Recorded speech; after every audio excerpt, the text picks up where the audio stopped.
নমস্কার সবাইকে, রাধে রাধে। আজ বানিয়েছি আলু সয়াবিনের কষা রেসিপি। দেখতে পাচ্ছ কতটা লোভনীয় হয়েছে, খেতেও অসাধারণ হয়েছে। তার জন্য আমি নিয়ে নিয়েছিলাম গোটা জিরে, তেজপাতা, ধনে, আদা, গোটা এলাচ, লবঙ্গ, আর এদিকটা নিয়েছিলাম টমেটো।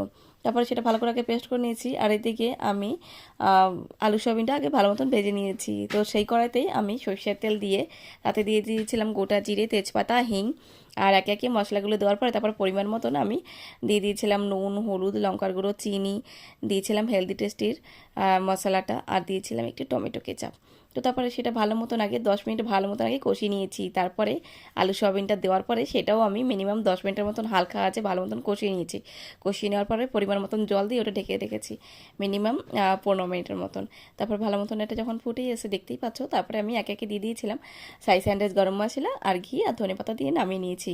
তারপরে খুব সুন্দরভাবে এটা পরিবেশন করে গরম গরম ভাতে আমরা সবাই মিলে খেয়েছি। দেখতেই পাচ্ছ কত